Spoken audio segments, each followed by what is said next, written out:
Some days it's all the help you need. The Bell Atlantic Yellow Pages. It's life listed alphabetically. And they treated me very nice, you know. They said, come have a seat. He had one of the most iconic voices in Hollywood. To some, he was known more for the parts he played than for the man he was. But today, we take a look at the man behind the voice. Rise up, GG Nation, because it's time for Guidance Guy Friday, your weekly guidance lesson from your internet school counselor. And for Black History Month, we look at the legends of the past in order to create a brighter future. And though he may not be with us anymore, the legend of James Earl Jones shows us how determination and resiliency can overcome any obstacle. Want to find out how? Then let's go! It's guidance time! If James Earl Jones today had to give James Earl Jones when he was 25 or 30 some sort of advice, what would you tell yourself? The only thing you owe yourself or the world is to understand who you are and what you're doing. James Earl Jones has brought many words to life in ways that no one else can. Imagine a world where classic lines like, "Remember who you are, I am your father," or even memes like, aren't voiced by this titan of cinema. What? Don't want to? Yeah, that's what I thought. But as amazing as J.E.J.'s life was, it seems almost impossible when you look at where he started. James Earl Jones was born in the countryside of Mississippi on January 17, 1931. Jones's family life was complicated. James's father, Robert Earl Jones, split from his mother Ruth soon after he was born. And even then, he wasn't raised by his mom as much as he was raised by his grandmother. Add to that the fact that James' family grew up poor, and one could say that Jones was destined for a life of chaos. But for the most part, J.E.J. enjoyed his childhood. That is, until the move. When Jones was 6, his family moved from Mississippi to another state that starts with an M, Michigan. That's a huge change, moving over 800 miles away when all you've known is the quiet farmland of Mississippi. And for James Earl Jones, it wasn't just tough. In his own words, it was straight up traumatic. He said later on in life that what made the move so hard on him was the fact that he didn't know if he'd ever see his home again. Or as he put it was leaving the soil that I had touched with my bare feet, and I didn't know if I'd touch that soil with my bare feet again. And that was traumatic for me. And trauma is not just a bad thing that happens to people. It's a bad thing that changes your brain. When people go through horrible things like tornadoes, war, or homelessness, it can cause your brain to grow in a way that it otherwise wouldn't. This causes some people to have flashbacks or get anxiety or depression. This is what trauma does, and it doesn't have to be a world-ending thing. But for James Earl Jones, the move didn't just take away his home, it also took his voice. He was a boy who stuttered. He spent years not talking at all. So we have one of the greatest actors of our time who started out being raised by his grandmother, moving to the other side of the country, and now, due to the trauma of leaving your friends and family possibly forever, he now has a new battle to face. Stuttering. Stuttering is a speech impediment that often shows as someone repeating a syllable or word. Like, instead of saying street, someone with a stutter might say street. For some people, stuttering is a struggle they've always had since they've been able to talk. But studies show that stuttering can also be the result of a brain that's been traumatized. James Earl Jones didn't always have a stutter, but after the move to Michigan, his fear and anxiety of never seeing his home again, he found himself at a loss for words until he was in high school.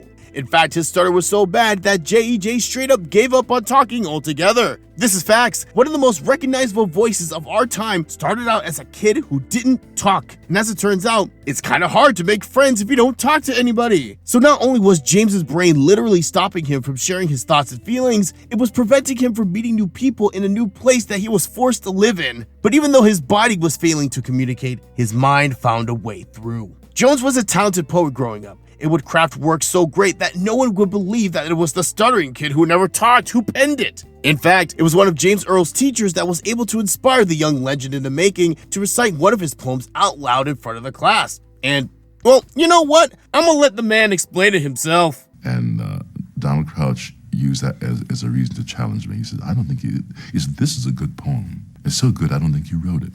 To prove you wrote it, get up in front of the class and say it out loud. And I got up and I said it and didn't stutter. And that was the beginning of a massive turnaround for James Earl. He used poetry to overcome his shyness and communicate with others. Let's just take a moment to say how massive that is. We have someone who was so afraid of their own voice that they didn't talk for years, finally finding their voice through art. And right there is the power of creativity. Whether it's through a poem, a painting, or song, art has so many ways to express yourself beyond words, and it can challenge you to go even beyond yourself and become someone you thought you'd never be. In a way, turning yourself into a work of art. And as J.E.J. got older, his love for the spoken word grew. He became interested in acting. And after high school, he started out not on the silver screen, but on Broadway, performing in stage plays where he was able to get his name out there. And his success grew and he started getting small roles in movies. But as he continued on his grind, James Earl Jones soon found the opportunity of a lifetime to enter a world of a galaxy far, far away. And naturally, I wanted to make Darth Vader more interesting, more subtle, you know. Picture this. It's the late 70s and you're George Lucas, an up-and-coming director who has a crazy sci-fi adventure movie that you want to share with the world. It's got robots, space knights, and laser swords. Super cool stuff. You got your characters, but you're missing something. The voice of your villain, Darth Vader. You want a deep, chilling voice that sticks with you, a voice that sends fear into the hearts of anyone who hears it. Enter James Earl Jones. He took that role and ran with it. There is no one else who can be Vader. In fact, you want to hear what Vader might have sounded like if they went with the guy who was in the Vader suit? One of the greatest villains of all time almost sounded like this. You are part of the Rebel Alliance and a traitor. Take her away. Yeah, doesn't quite hit the same way, does it? You are part of the Rebel Alliance and a traitor. Take it away. And from that point on, J.E.J. made his mark on movie history. James Earl got gigs as a narrator and voiceover work, making him one of the most recognizable voices in media. And you better believe he was rewarded for his work. He is only one of 19 people in history to get the 4 biggest awards in arts: an Emmy for TV, a Grammy for music, an Oscar for movies, and a Tony for stage acting. Or as the real ones call it, EGOT. And whether you know him best as Darth Vader, Mufasa, or Eddie Murphy's dad from Coming to America, even if you didn't know his name, you know James Earl's voice. And again, this is a man who spent most of his childhood not talking and stuttering whenever he did. And that right there is the big takeaway from James Earl Jones' life.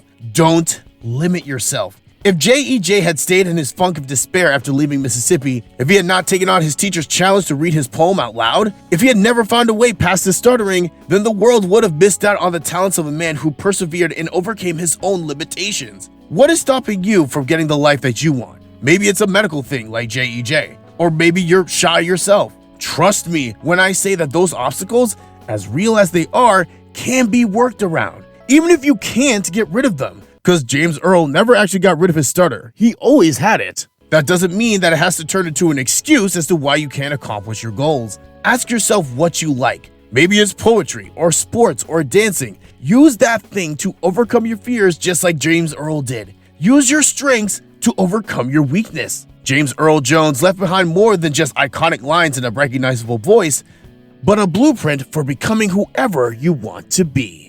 Now it's your turn. What's your favorite character that J.E.J. played? Did you know that he had a stutter? Let's see it in the comments while you're doing the YouTube thing. Subscribe if you haven't yet and like the video for the algorithm. And let's say you want some more Black history knowledge. Then come check out this video on the man who started the careers of Michael Jackson, Stevie Wonder, and more. Berry Gordy. See you there. Guidance Guy out.